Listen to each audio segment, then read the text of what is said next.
Tournament நடந்த அந்த ஹாலுக்கு வெளியவே வந்து ஒரு பெரிய பிளேஸ் இருந்துச்சு. ஸோ வித் வாட்டர் ஃபாண்ட், அதுக்கப்புறமேட்டு வாக்கிங் பண்ணுறதுக்கான நிறைய இடம். அங்கே இருக்க பைசைக்கிள்லாம் பார்த்த உடனே எனக்கு வந்து நம்ம ஊர் ஞாபகம் வந்துருச்சு. நம்மலாம் ஸ்கூலில் பைசைக்கிளில் தானே போவோம் வருவோம் அப்படின்னு சொல்லிட்டு. ஸோ நம்ம பைசைக்கிள் வேணும் அப்படின்னா அங்கே ரெண்ட்டுக்கு எடுத்துக்கலாம், 10 வெள்ளி அப்படின்னு சொல்லி சொன்னாங்க. நாங்கள் அப்படியே அங்கேருந்து நடந்து அங்கே இருக்க வாட்டர் ஃபாண்ட்டுக்கு தான் போனோம். ஸோ அழகாக இருந்துச்சு. ஸோ நாங்கள் போன உடனே முன்னுக்கு வந்து ஒரு டர்ட்டில், நிறைய ஃபிஷ் அந்த மாதிரிலாம் இருந்துச்சு. ஸோ அதுக்கப்புறம் வாட்டர் ஃபாண்ட்டு. ஸோ தம்பி வந்து ட்ரான் எடுத்துகிட்டு வந்திருந்தான். ஸோ கொஞ்சம் அப்படியே அந்த வாட்டர் ஃபாண்ட் இருக்கிற இடத்துல வந்து ட்ரான் விட்டு பார்ப்போம் அப்படின்னு சொல்லிட்டு நாங்களும் வந்து ட்ரை பண்ணோம். ஆனால் வியூ வந்து வேறு லெவலில் இருந்துச்சு. ஸோ நான் உங்களுக்கு வந்து ஃபோனில் காட்டுறேன் பாருங்களேன். அப்படியே ட்வின் டவரையும் சேர்த்து வாட்டரோட பார்க்கும்போது அவ்வளோ அழகாக இருந்துச்சு வியூ.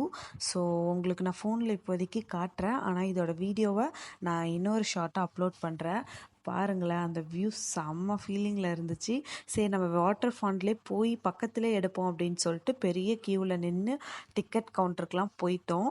கடைசியில் பார்த்தா 55 மினிட்ஸ் ஆகுன்ட்டாங்க. அவ்வளோ நேரம்லாம் வெயிட் பண்ண முடியாதுடா அப்படின்னு சொல்லிட்டு கரெக்டாக பாப்பாங்களுக்கும் முடிஞ்சிருச்சு. நாங்களும் கிளம்பிட்டோம். ஸோ பக்கத்தில் தான் வந்து twin tower.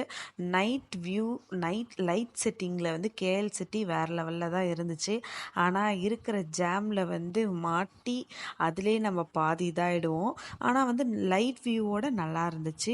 So twin tower அங்கே தெரியுது. இது வரைக்கும் நான் போனதில்லை. அப்படியே சும்மா போய் எட்டி பார்த்துட்டு போகலாம் அப்படின்னு சொல்லிட்டு தான் அந்த சைடில் போனோம். பட் அங்கே வந்து கார் பார்க்கிங் கூட இடம் இல்லை. ஸோ அவ்வளோ கூட்டமாக இருந்துச்சு. சரி நம்ம வெளியவே உட்காந்து இதுதான் ட்வின் டவர் அப்படின்னு சொல்லிட்டு பார்த்துட்டு கிளம்பிடலாம் அப்படின்னு சொல்லிட்டு நாங்களும் போயிட்டோம். ஸோ இது பேக் சைட், ட்வின் டவரோட பேக் சைட். ஸோ இப்போ நான் உங்களுக்கு ஃப்ரண்ட் சைட் வந்து காட்டுறேன். இதுதான் ட்வின் டவர். நிறைய பேரோட வீடியோவில் பார்த்துருப்பீங்க. மலேசியாவில் இருக்க ட்வின் டவர் இதுதான்.